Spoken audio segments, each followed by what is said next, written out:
Guys, I just finished Benchmark and I literally broke my back. But whatever, I know exactly what I need to do so that way it is not terrible when I wake up tomorrow. This is the whole reason why I stopped powerlifting. Because I don't lift heavy because it just destroys my body. But I only did 186 pounds on the deadlift for a 10 repetition, which is not terrible. I used to do like 225 like nothing, and 374.7 was my 1 RM.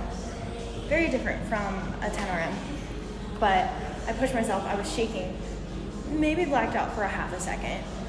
But I'm good and we made it, and I feel strong as heck and I feel really good and I'm really proud. So if you have it, go out there and get your strength today. And pull-ups after the bench max and the kettlebell rack squat max, I got to 11. Like, I was dying. That was really hard. I also did not have any water because the water fountain does not spew at a good height where your lips are not kissing the metal. So I was like, every single time I went over to the water fountain multiple times because I was like, I need water. And then like I pressed it and I was just like, I know it's not gonna work. And I kept going back to it knowing it wasn't gonna work because I needed water. But I was like, let me just finish this and then I'll be fine. So no water, but I did have a tad bit longer rest windows compared to what everyone will have tomorrow because all of the weights will be set up inside of the gymnasium. But here I did it in Gold's Gym, so I had to kind of travel to each.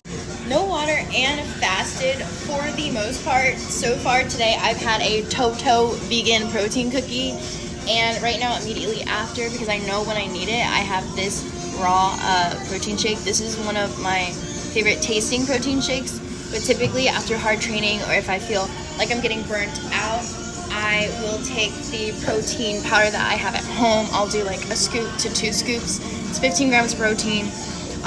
To me, I feel like the protein is extremely potent. It's a regenerative type of protein, so there are so much more benefits to it than just your traditional proteins that you see at the stores, which they do offer great proteins. But I found that this works best for my body because there was a time last winter my legs went out and I didn't know what was wrong, but I felt like I was nearly paralyzed.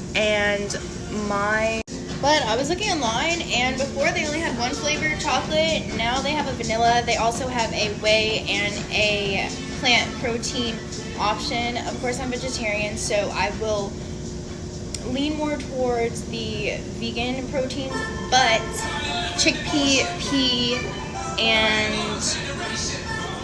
I think it's just like chickpea and pea protein doesn't really do well for my body, so sometimes I do take the whey.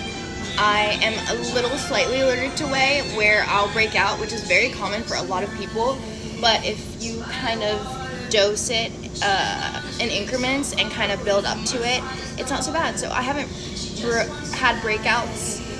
Like it was mainly all over my back and like my chest. But this is definitely whey. There's also milk in it, but I just do a little bit of it daily, and I'm pretty good. And hydrating a lot as well. And it's not letting me link it. I don't know why. So if you're interested in looking into or buying that protein, just DM me and I'll send you the link. Or you can just Google High Impact Protein. It's by Tony Horton. But I was saying last winter or 2 winters ago, my legs were going out. And I think it's because, yes, I was overtraining. Yes, I believe in overtraining.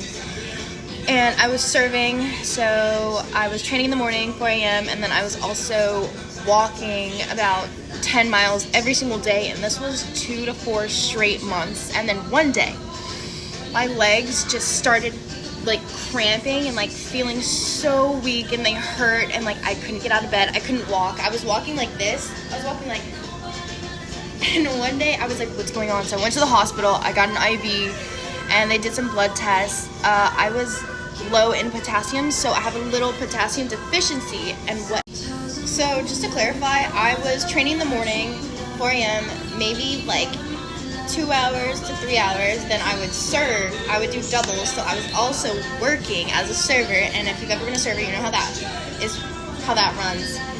So that could be 4 to 12 hours.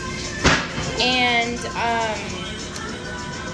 so I went to the hospital. I found out I was like low in potassium. And so now what I do is in my little silver container, I carry it with me. I don't know if you guys have seen it on my backpack, but this has like my emergency potassium tablets in it, as well as zinc. And it's helped me every single time. If I feel burnt out or if I feel like my legs are going out, I'll take that regenerative high-impact protein with a potassium. And when I say I feel like this protein is potent, it may sound kind of stupid, but I only need to take it once every 2-3 weeks. And it's, yeah, that's a little bit about my part of my nutritional history and how I continue to train day in and day out. I'm also emphasizing, and I do prioritize to an extent, a warm-up. Especially I do my PT exercises so that way certain muscular groups can be activated properly and ready for the higher intensity movements or exercises, as well as mobility, very fun and important, and hydration, that's a huge number one, and listening to my body. But thanks, y'all.